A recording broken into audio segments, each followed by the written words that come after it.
পূর্বাঞ্চলে 24 কাঠা জায়গায় বেনজিরের প্রাসাদ সম বাড়ি অতিথি নিয়ে থাকতেন, মাঝে মাঝে জিম্মায় নিল দুদক ও জেলা প্রশাসন। আওয়ামী লীগের ঢাকা দক্ষিণের প্রস্তাবিত তৃণমূল কমিটি টাকার বিনিময়ে মাদক কারবারি ও দেহ ব্যবসায়ীকে জায়গা দেওয়ার অভিযোগ। কোটা বাতিলের দাবিতে ছুটির দিনেও উত্তাল দেশের সব পাবলিক বিশ্ববিদ্যালয়, বিভিন্ন স্থানে সড়ক অবরোধ, রোববার বাংলা ব্লকেজ। ৭৫ পরবর্তীতে এ দেশের ইতিহাস মুছে ফেলার চেষ্টা করা হয়েছে বললেন প্রধানমন্ত্রী। টুঙ্গিপাড়ায় শিশু শিক্ষার্থীদের সঙ্গে মতবিনিময়। এবং দেশের 15 জেলায় লাখো মানুষ পানিবন্দী, টানা বর্ষণে প্লাবিত হচ্ছে নতুন নতুন এলাকা, চরম ভোগান্তিতে দিন কাটছে বানভাসীদের।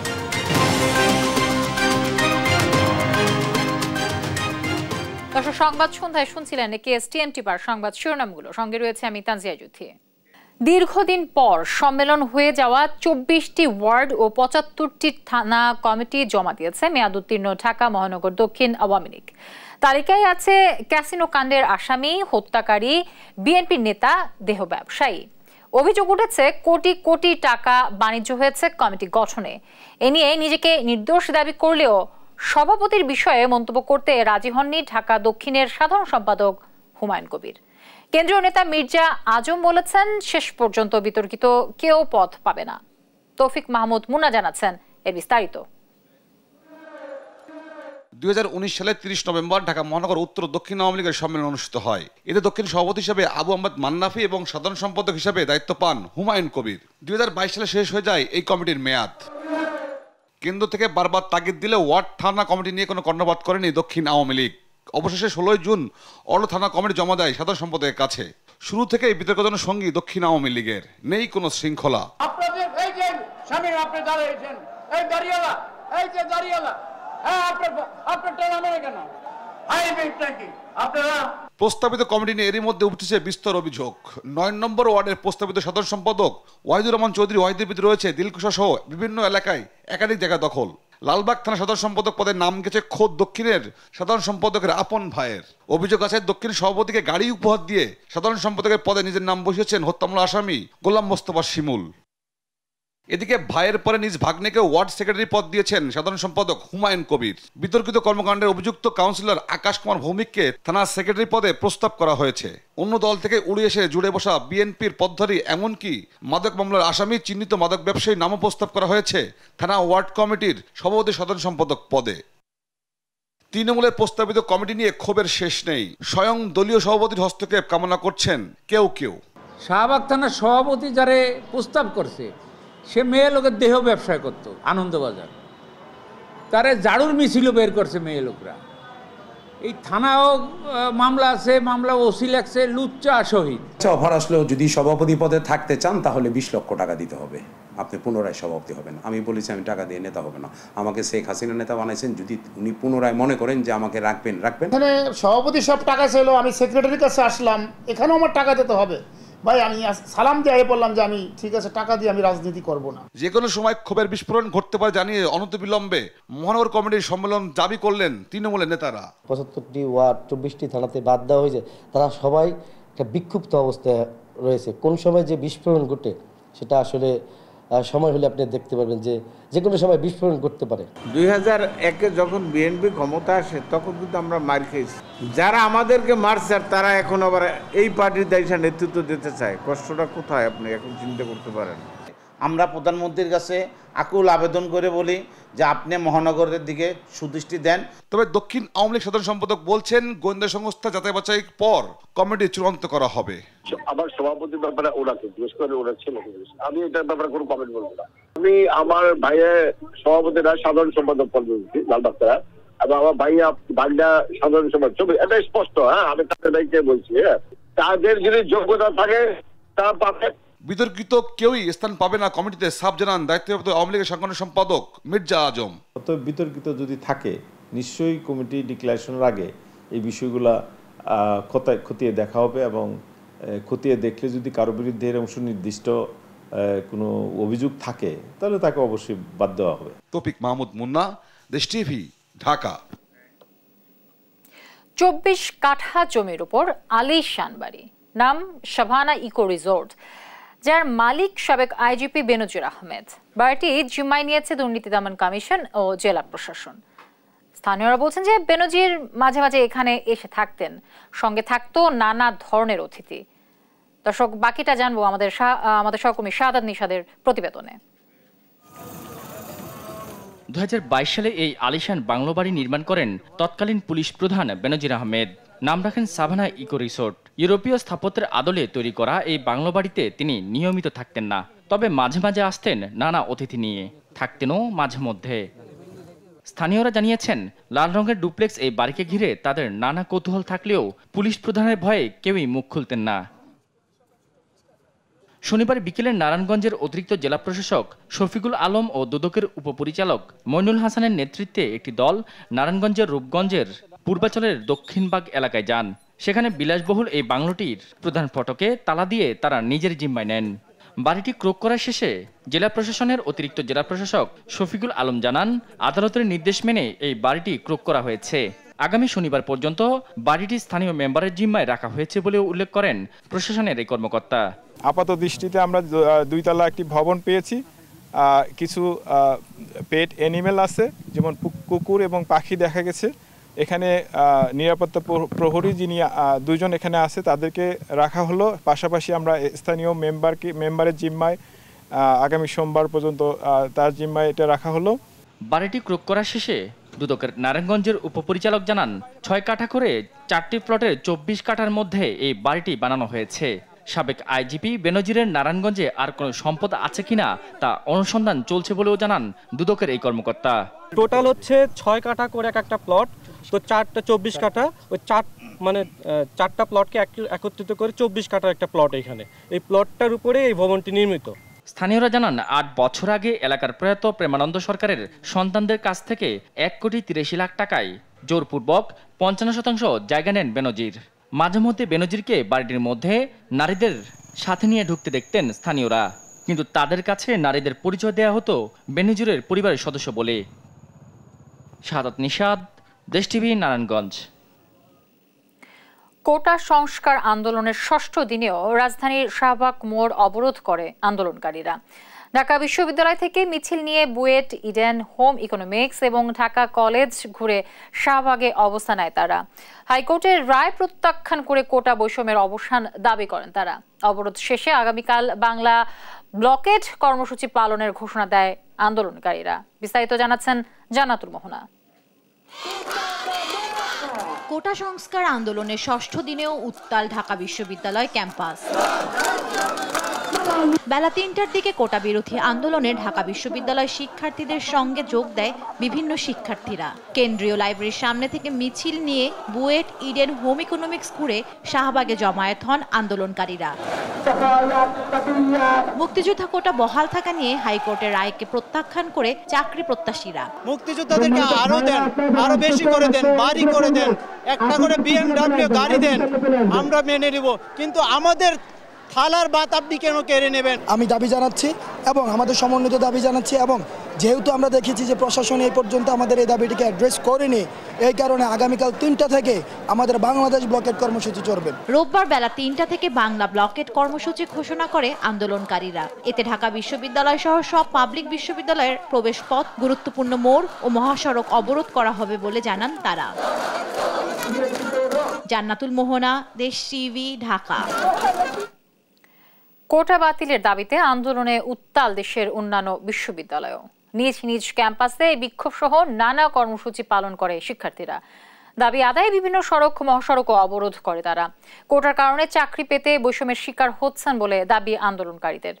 সহকর্মীদের তথ্য ও চিত্রে শুভশ্রী রায়ের ডেস্ক রিপোর্ট। সরকারি চাকরিতে কোটা বাতিলের দাবিতে রাজপথে শিক্ষার্থীরা। সড়ক অবরোধ, স্লোগান, মিছিল, মিটিংয়ে উত্তাল দেশের সর্বোচ্চ বিদ্যাপীঠগুলো।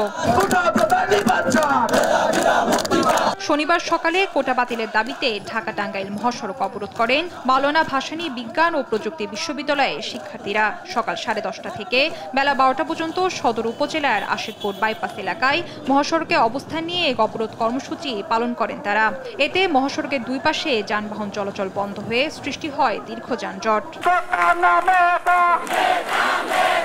একই দাবিতে এদিন বৃষ্টি উপেক্ষা করে রাজশাহী বিশ্ববিদ্যালয় প্রধান ফটকের সামনে অবস্থান নিয়ে বিক্ষোভ করে কোটা বিরোধী শিক্ষার্থীরা। এ সময় বিভিন্ন স্লোগান দিয়ে নিজেদের দাবি তুলে ধরেন তারা। আন্দোলনরত শিক্ষার্থীদের আক্ষেপ, কোটার কারণে দেশ সেবার সুযোগ থেকে বঞ্চিত হচ্ছেন মেধাবীরা।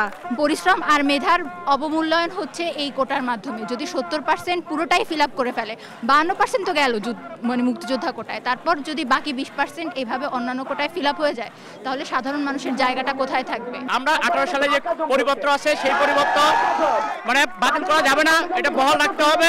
মেধার ভিত্তিতে নিয়োগ হবে সকল প্রকার চাকরিতে, এটাই হচ্ছে আমাদের সহজ দাবি।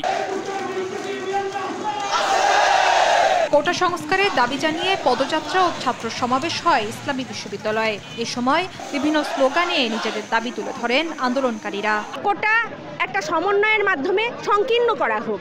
এত বড় কোটা, 56% কোটার কোনো প্রয়োজনীয় নাই। এই কোটা সমস্যা না হওয়া পর্যন্ত আমাদের এই আন্দোলন অব্যাহত থাকবে। ছাত্র সমাজের অ্যাকশন, ডাইরেক্ট অ্যাকশন। দাবি আদায়ে ময়মনসিংহ নগরী টাউন হলে অবস্থান কর্মসূচি পালন করে চাকরি প্রার্থীরা।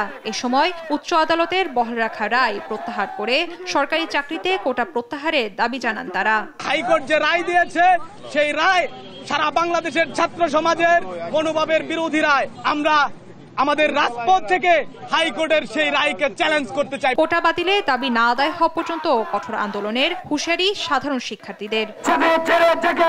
শুভশ্রী রায়, নিউজ ডেস্ক, দেশ টিভি। নিজেরা আন্দোলনের সফল হতে না পেরে বিএনপি অন্যের উপর ভর করছে। কোটা বিরোধী ও শিক্ষকদের আন্দোলন প্রসঙ্গে এমন মন্তব্য করেন সড়ক পরিবহন ও সেতুমন্ত্রী ওবায়দুল কাদের। রাজধানীর বেইলি রোডে পাহাড়ি ফল মেলা উদ্বোধন করে একথা বলেন তিনি। জানান, খালেদা জিয়ার মুক্তি আইনি বিষয়, এ নিয়ে জাতিসংঘে অভিযোগ করেও কোনো লাভ হবে না। বিস্তারিত হাসান মাহমুদের রিপোর্টে। বাহারি সব ফলের পসরা নিয়ে রাজধানীর বেইলি রোডে শেখ হাসিনা পার্বত্য চট্টগ্রাম ঐতিহ্য ও গবেষণা কেন্দ্রে শুরু হয়েছে পাহাড়ি ফল মেলা। আম, কাঁঠাল, কলাসহ পাহাড়ি নানা ফলের বাণিজ্যিক সম্প্রসারণে আয়োজন করেছে পার্বত্য চট্টগ্রাম বিষয়ক মন্ত্রণালয়। শনিবার সকালে ফিতা কেটে মেলার উদ্বোধন করেন সড়ক পরিবহন ও সেতুমন্ত্রী ওবায়দুল কাদের। বিভিন্ন স্টল ঘুরে দেখেন মন্ত্রী। পরে আলোচনায় অংশ নিয়ে কোটা বিরোধী ও শিক্ষকদের আন্দোলন প্রসঙ্গে ওবায়দুল কাদের বলেন, নিজেরা আন্দোলন করতে না পেরে বিএনপি অন্যের আন্দোলনের ওপর ভর করছে। তার নিজেদের কোনো কিছু নেই, অস্তিত্ব নেই, নির্বাচনে যায়নি, আন্দোলনে ব্যর্থ। এখন বিএনপি কাজই হচ্ছে অন্যদের ইস্যুর উপর ভর করে। এখন শিক্ষকদের আন্দোলনের উপর ভর করবে, আবার সিদ্ধান্ত নিয়েছে কোটার উপরে, কোটা আন্দোলনের উপর ভর করবে। বলেন, খালেদা জিয়ার মুক্তি সম্পূর্ণ আইনি বিষয়, জাতিসংঘে অভিযোগ করেও কোনো লাভ হবে না। জাতিসংঘের হস্তক্ষেপ কামনা করছেন, কে শুনে জাতিসংঘের কথা? ও জাতিসংঘ দেখিয়ে কোনো লাভ নেই, এটা আইনের ব্যাপার। এ সময় ভারতকে রাজনৈতিক ও চীনকে উন্নয়নের বন্ধু আখ্যা দিয়ে ওবায়দুল কাদের বলেন, একের পর এক উন্নয়ন কাজ সমাপ্ত হতে দেখে অনেকেরই অন্তর্জ্বালা শুরু হয়েছে। আশুলিয়া এলিভেটেড এক্সপ্রেস হয়ে হচ্ছে, পদ্মা সেতু হয়ে গেল, এটা অনেকেরই অন্তর্জ্বালা। হাসান মাহমুদ, দেশ টিভি, ঢাকা। আদালতের কাঁধে বন্দুক রেখে ছাত্রদের ন্যায্য আন্দোলনকে দমানোর অপচেষ্টা করছে সরকার, এমন মন্তব্য করেছেন বিএনপির মহাসচিব মির্জা ফখরুল ইসলাম আলমগীর। বলেন, আর্থিক দুরবস্থার মধ্যে সর্বজনীন পেনশন স্কিম নামে নতুন পদক্ষেপ সরকারের দুর্বল আর্থিক খাত মেরামতের একটি অপকৌশল। সাবরিনা মজুমদার জানাচ্ছেন বিস্তারিত। শনিবার গুলশানে বিএনপি চেয়ারপারসনের কার্যালয়ে একটি সংবাদ সম্মেলনের আয়োজন করে বিএনপি মহাসচিব মির্জা ফখরুল ইসলাম আলমগীর। এ সময় তিনি বলেন, আইন ও বিচার বিভাগের দোহাই দিয়ে ছাত্র সমাজের যৌক্তিক দাবি দমনের চেষ্টা ব্যর্থ হবে। 21 শতাব্দীর এই সময় এসে প্রযুক্তি ও জ্ঞানভিত্তিক বৈশ্বিক ব্যবস্থায় টিকে থাকতে হলে মেধাভিত্তিক রাষ্ট্র ব্যবস্থা প্রতিষ্ঠার কোনো বিকল্প নেই। তাই সাধারণ ছাত্র সমাজের কোটা সংস্কার আন্দোলনের ন্যায্য ও যৌক্তিক দাবি সমূহের সঙ্গে আমরা একমত। আইন ও বিচার বিভাগের দোহাই দিয়ে ছাত্র সমাজের যৌক্তিক দাবি সমূহকে দমানোর সকল অপচেষ্টাই ব্যর্থ হবে বলে আমরা বিশ্বাস করি।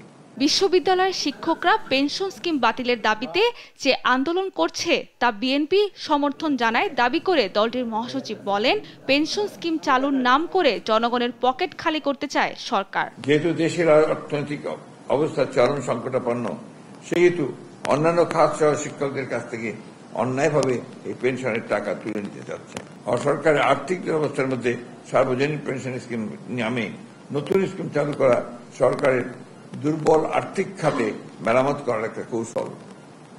এটি এই অবৈধ আর্থিকভাবে জড়িত সরকারের আরেকটি নতুন লুটপাট স্কিম, যার নাম পেনশন স্কিম। ক্ষমতায় গেলে সব ধরনের বৈষম্যমূলক স্কিম বাতিলের হুঁশিয়ারিও দিয়েছেন তিনি। সাবিনা মজুমদার, দেশ টিভি, ঢাকা। প্রধানমন্ত্রী শেখ হাসিনা বলেছেন, শিশুদের সুন্দর জীবন নিশ্চিত করাই ছিল বঙ্গবন্ধুর লক্ষ্য। আজকের শিশুই আগামী স্মার্ট বাংলাদেশের কারিগর উল্লেখ করে সবাইকে প্রস্তুত করার আহ্বান জানান তিনি। শনিবার সকালে গোপালগঞ্জের টুঙ্গিপাড়ায় গিমাডাঙ্গায় প্রাথমিক শিক্ষার্থীদের সাথে মতবিনিময়কালে এসব কথা বলেন প্রধানমন্ত্রী। ৭৫-এর পর দেশের ইতিহাস মুছে ফেলার চেষ্টা হয়েছে বলেও অভিযোগ করেন সরকার প্রধান। টুঙ্গিপাড়া থেকে আরো জানাচ্ছেন আমাদের সহকর্মী জয় যাদব। পিতার বিদ্যালয়ে কন্যা ১৯১৫ সালে স্থাপিত গোপালগঞ্জের টুঙ্গিপাড়ার যে গিমাডাঙ্গা প্রাথমিক বিদ্যালয় থেকে নিজের শিক্ষা জীবন শুরু করেছিলেন জাতির পিতা বঙ্গবন্ধু শেখ মুজিবুর রহমান, শনিবার সকালে সেই বিদ্যালয় পরিদর্শন করেন তারই কন্যা প্রধানমন্ত্রী শেখ হাসিনা। প্রধানমন্ত্রীকে স্বাগত জানান ক্ষুদে শিক্ষার্থীরা। বিদ্যালয়ের বঙ্গবন্ধু কর্নার উদ্বোধনের পর এসো বঙ্গবন্ধুকে জানি অ্যালবামের মূরক উন্মোচন করেন তিনি।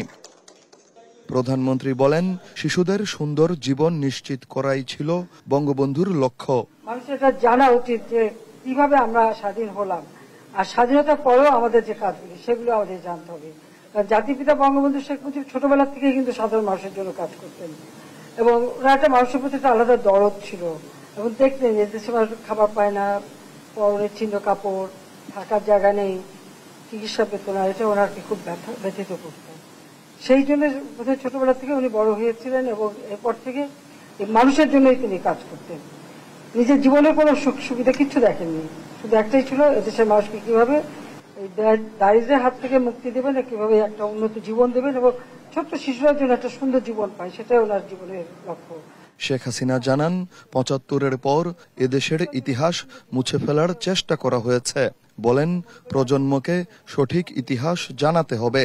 যারা বিশেষ চাহিদা সম্পন্ন শিশু, তাদের আঁকা ছবি দিয়ে অ্যালবাম করা বা যে ইতিহাসকে তুলে ধরা ছবির মাধ্যমে, ছবিতে আসলে কথা বলে এবং ইতিহাস জানার সুযোগ ছোট শিশুরা সুযোগ পাচ্ছে, সেটা করার জন্য আমি সত্যি আন্তরিক ধন্যবাদ জানাচ্ছি আমাদের এখানকার শিক্ষকরা এবং প্রশাসন থেকে শুরু করে যারা এই উদ্যোগের সঙ্গে একাত্ম ছিলেন, আমাদের জনপ্রতিনিধিরা, সবাইকে আমার আন্তরিক ধন্যবাদ জানাই। এবং ছোট্ট সোনামণি, তোমাদের জন্য তো আশীর্বাদ রইল, তোমার লেখাপড়া শিখে বড় হও, কারণ স্মার্ট বাংলাদেশ গড়ে তুলবো।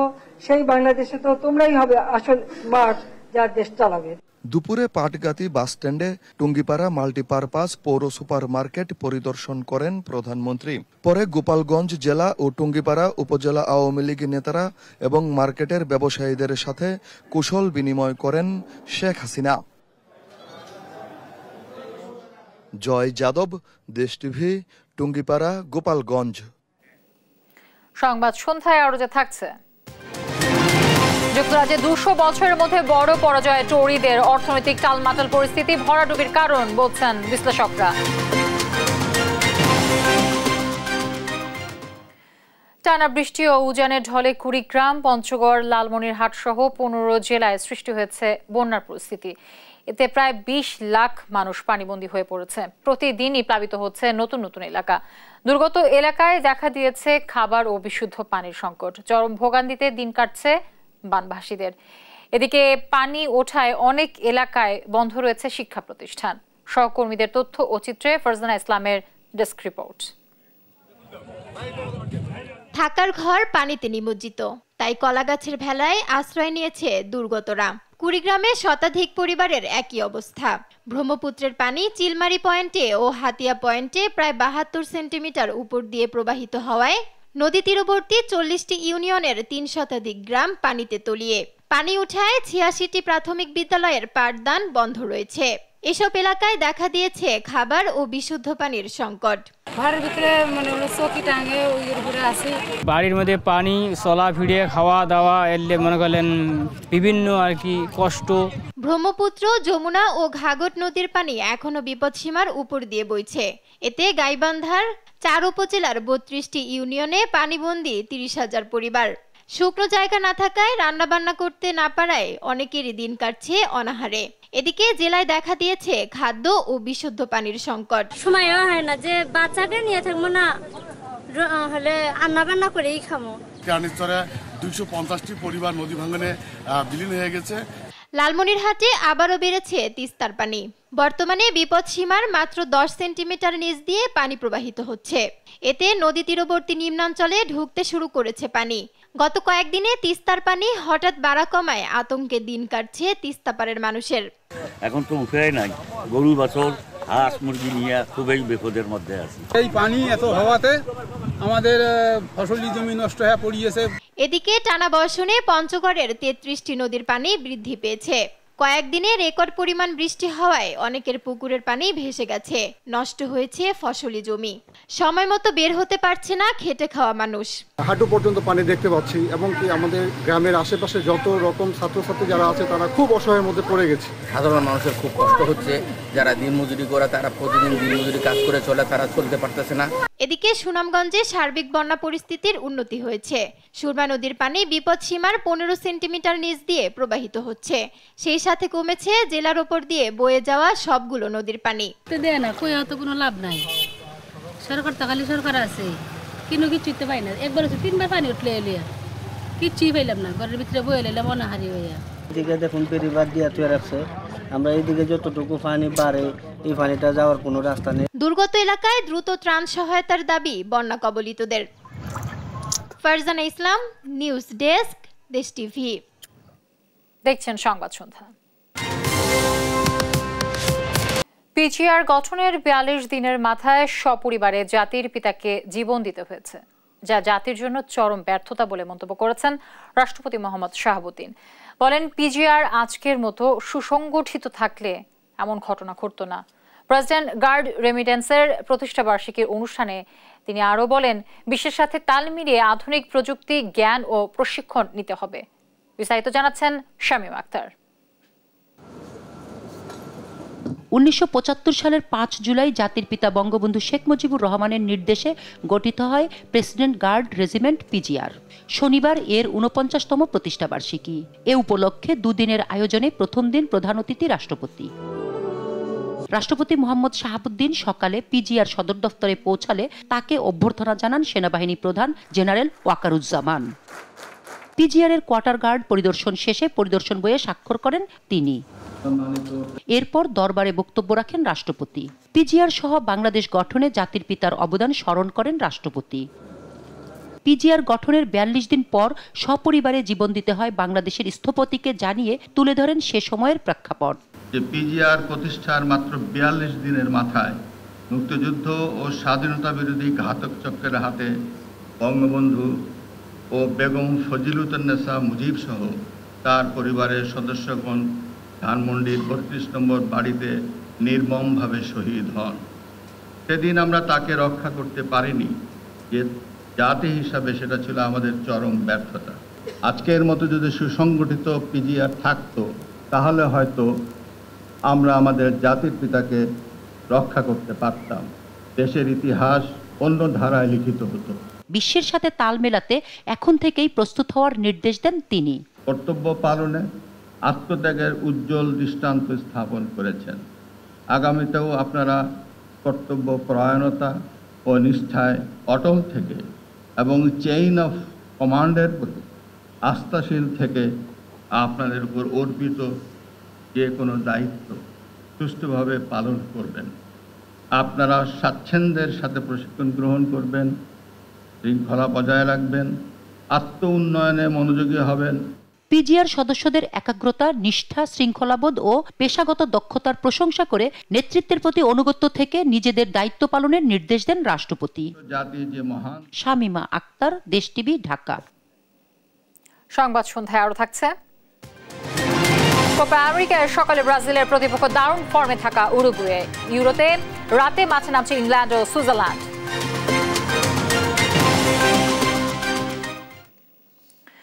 বর্ষাকালে বিনা অনুমতিতে চুরি করে রাস্তা খনন করছে ওয়াসা ও তিতাস। 50 কোটি টাকা ব্যয়ে যাত্রাবাড়িতে নির্মিত নতুন আরসিসি সড়ক সিটি কর্পোরেশনের অনুমতি ছাড়াই খনন করেছে ওয়াসা বলে অভিযোগ করেন ঢাকা দক্ষিণ সিটি কর্পোরেশনের মেয়র ব্যারিস্টার শেখ ফজলে নূর তাপস। শনিবার ঢাকার ইউটিলিটি রিপোর্টার্স অ্যাসোসিয়েশনের আয়োজিত জলাবদ্ধতা নিরসন ও নান্দনিক পরিবেশ সৃষ্টিতে খাল পুনরুদ্ধারের ভূমিকা শীর্ষক ডুরা সংলাপে অংশ নিয়ে এসব কথা বলেন মেয়র। এ সময় তাপস বলেন, পানি উন্নয়ন বোর্ডের খালগুলো এখনো সিটি কর্পোরেশনের কাছে হস্তান্তর করা হয়নি, যার ফলে জলাবদ্ধতা পুরোপুরি নিরসন করা সম্ভব হচ্ছে না। এছাড়া প্রভাবশালী ব্যক্তিরা খাল পুনরুদ্ধারের পর পুনরায় সেসব জায়গাগুলো নতুন করে দখলে নিচ্ছে, যা সিটি কর্পোরেশনের জন্য বড় চ্যালেঞ্জ বলে জানান তিনি।